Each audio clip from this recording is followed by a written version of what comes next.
from the RetailME TV studio, where we are joined by Oliver Tan, the CEO and co-founder of ViSenze.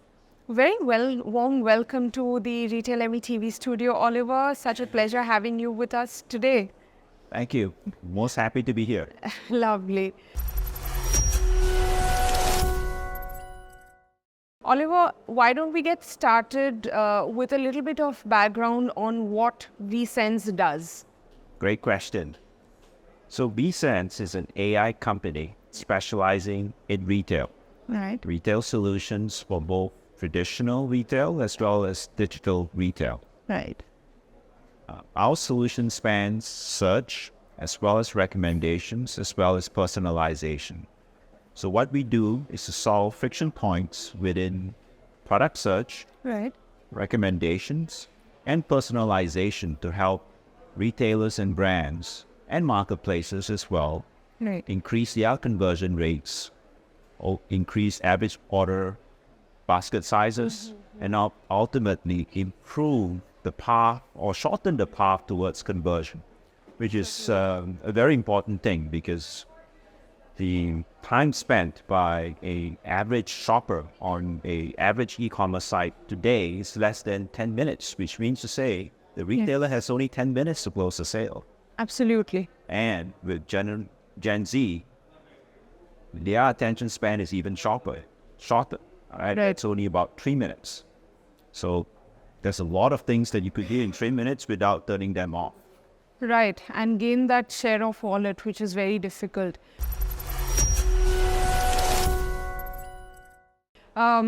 Cart abandonment has historically been a very massive issue. And with a company like ViSenze, that is into three very critical areas: search, recommendation, and personalization.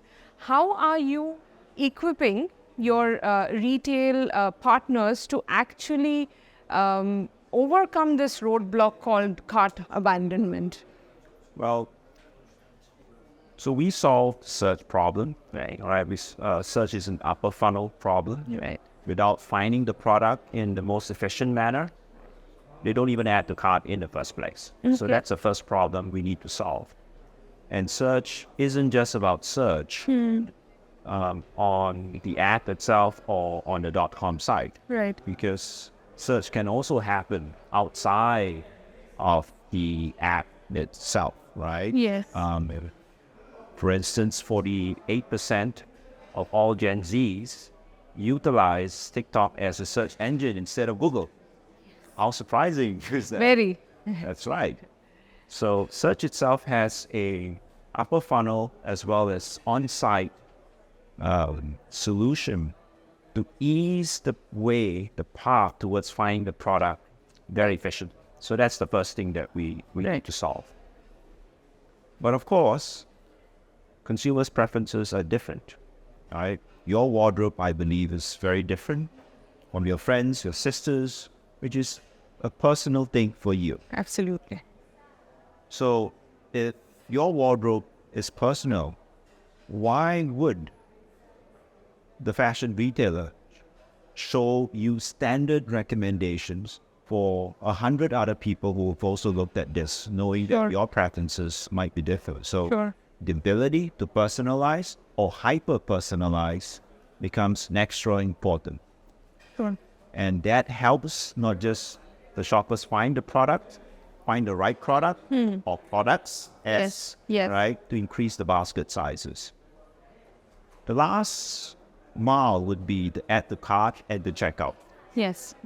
So that part is especially critical because you have found the product, found it at the right price, from the right seller with the right ratings, you want to check out. Exactly, conversion. That's right. But a few problems can actually happen Sure. in the last mile. Sure. It's out of stock. Not available for my size. Right. Add to cart has added benefit of introducing complementary items that you might not have thought about. For instance, you're buying a pair of running shoes and hang on first, there was a suggestion on a pair of socks. Right. Looks very nice with the running shoes, and it just is an extra $2, right? And that's adding additional value to the basket size, and you're checking out happily with an extra pair of socks that you Sure. might not have bought earlier. Sure. Absolutely. Such lovely insights, I have to say. Thank you. Most retailers very good at understanding what goes on their app Right. and their website, Right. Because that's within their environment itself. They monitor the clicks, they know the session data, they know the tools, and they monitor that. Right. But 52% of Gen Zs who have found products or product ideas on social media like TikTok, on Instagram, has gone ahead to actually make a purchase. So that product discovery actually occurs outside of the shopping app. So the question is, how is the brand or the retailer capturing this traffic that is coming out from social media, Exactly. all right, and connecting that dot with those dots with the products that they actually have, all right, in the most efficient manner? Sure. Now that is a obstacle and a challenge which they currently have. All right. For instance, Instagram, which is very popular in this region itself, it's one of the top 3 social media channels. There is a lot of sharing amongst followers because TikTok and Instagram creates a community of shoppers who are willing to share their likes and dislikes. Yeah. And as a community, you tend to trust each other because Exactly. if you don't like the product, you're going to tell another person why I don't like the product. Sure. Right? Whereas on the website itself, you may not actually get all of the information. Yes. Right. Yes. So how do we discover all of these good reviews, those likes, and those warm comments on Instagram that are not available on your website, on shopping website? Exactly. How do you do that? That's right. So the way that it is currently being done is a manual and arduous task. Yes. All right, which retail marketers would have to monitor their Instagram account, look at the ratings, look at the feeds, and try tedious. That's right. Yeah. So if you have a following of like 1 million on Instagram itself, how much time are you going to spend on this? So I can almost imagine someone sitting behind the screen day and night. And his eyes will filtering. pop up. That's right. So this presents an obstacle, and AI tools could be utilized to screen through all of these comments, right? And filter out those that are good, right? And be able to retarget the clients or offer suggestions because you've liked my product, obviously, or you like my brand or my brand values. You said something positive, right? And I like to establish a relationship with you. Exactly.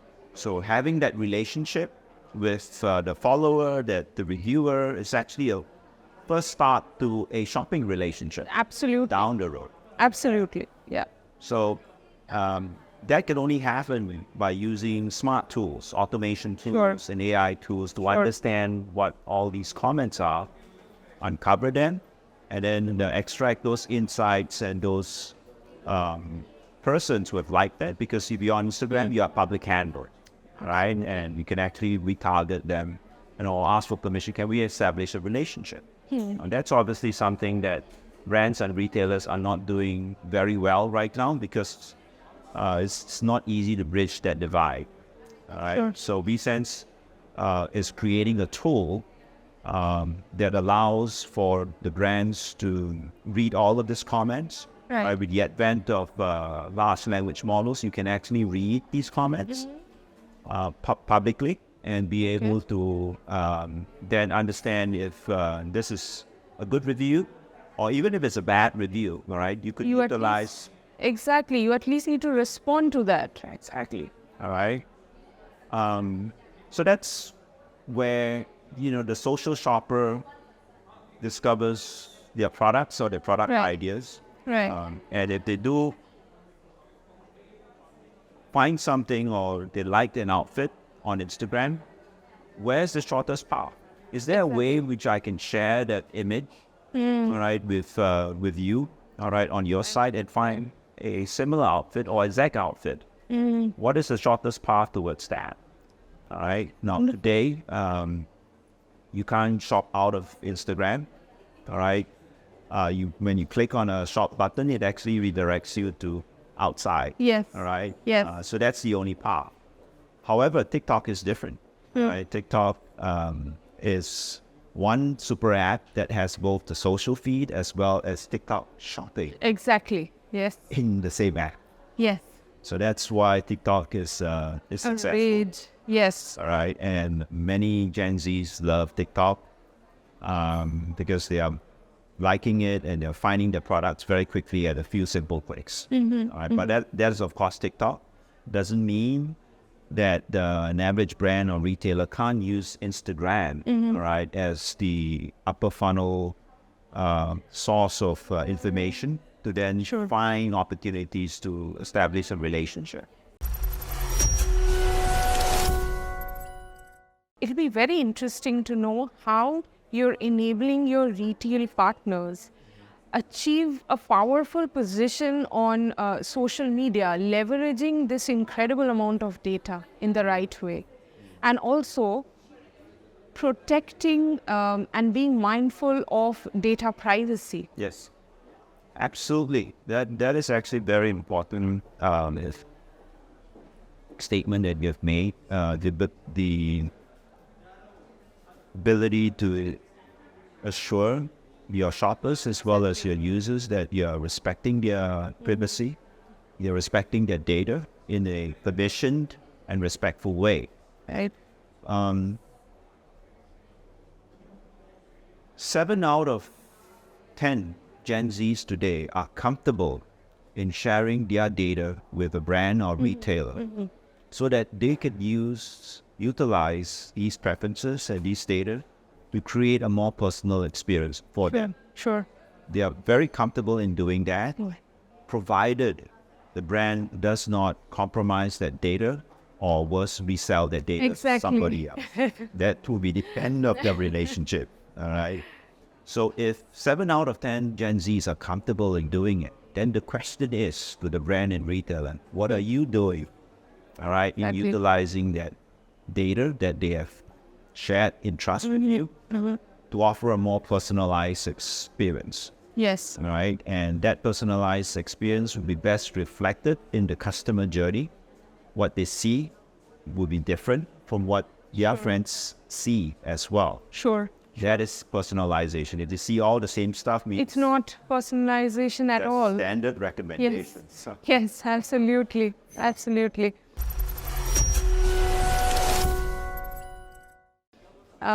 Amazing. But any pain points before we let you go, Oliver? We've had such an incredible discussion. Any pain points in this journey that you have faced with your retail partners that you're ironing out? well, top of mind with brands and retailers, a few things. Number one, the social media side of the equation is becoming a lot more important. Sure. 25% of all GMVs today globally are driven by social media. And that is set to increase even going forward. That means to say social and commerce are not two separate entities, they are intertwined. Yes. So if they are intertwined, how do you make seamless a journey in that respect? Second is about increasing basket sizes, right? All retailers want to improve their revenue. Yes. One of the best ways to increase their revenues is increasing the basket sizes. Absolutely. All right, not single item, but can I suggest complementary outfits, pairing suggestions to go along with that wonderful dress that you just bought?